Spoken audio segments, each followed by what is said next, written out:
लगभग 1 साल हो चुका है जब मैंने अपने सबसे अच्छे दोस्त जेरेमी को दफनाया था। कार एक्सीडेंट, उसने सीट बेल्ट नहीं पहनी थी।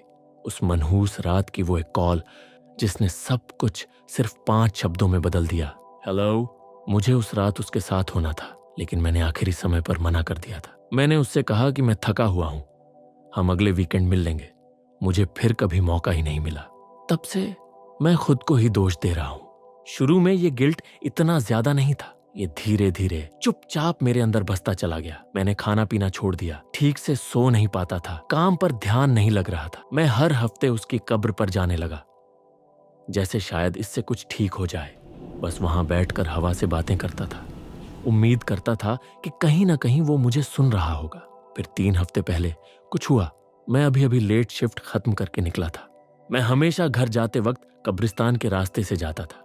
वो छोटा रास्ता था और अब मुझे इसकी आदत हो गई थी। जेरेमी की कब्र अब एक जाना पहचाना ठिकाना बन गई थी, लेकिन उस रात वहां कोई बैठा हुआ था। मैं लगभग उसे नजरअंदाज करके निकल गया, सोचा कोई और होगा, शायद नशे में। लेकिन फिर वो खड़ा हो गया। वही पुरानी लेदर जैकेट, वही घिसे हुए कॉन्वर्स शूज, वही बिखरे ब्राउन हेयर जो हमेशा अजीब ढंग से खड़े रहते थे। और उसने मुस्कुराया। तुम थके हुए लग रहे हो, काफी समय हो गया है ना। मैं जम गया। मेरे अंदर से आवाज आ रही थी कि यह सच नहीं हो सकता, लेकिन वो सामने खड़ा था, ना पीला, ना चमकता हुआ, ना हवा में तैरता हुआ, बस वो वहां खड़ा था। मैंने हाथ बढ़ाकर उसका हाथ छुआ। उसका हाथ गर्म था, वो सांस ले रहा था। वो कोई भूत नहीं था। मैं उसे घर ले आया। वो ऐसे खा रहा था जैसे उसे सालों से खाना नहीं मिला हो। खाते वक्त वो मुश्किल से कुछ बोल रहा था। जब मैंने पूछा वो कहाँ था, उसने मेरी तरफ देखा और कहा, मैं मिट्टी में जागा चलता रहा जब तक मुझे याद नहीं आ गया कि मैं कौन हूं। मैंने और कुछ नहीं पूछा। मैं इस पल को खराब नहीं करना चाहता था। मेरा सबसे अच्छा दोस्त वापस आ गया था। मेरे लिए बस वही काफी था। लेकिन चीजें जल्दी बदलने लगी। जेरेमी सोता नहीं था। जब भी मैं रात में उठता तो वो खिड़की के पास खड़ा बाहर देख रहा होता। 1-2 बार नहीं, हर रात वो वही करता, हमेशा शांत, हमेशा स्थिर।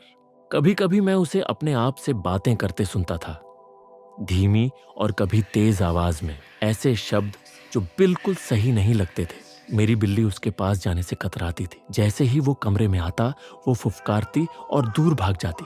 मोहल्ले के कुत्ते भी उसके पास से गुजरते ही भौंकने लगते थे।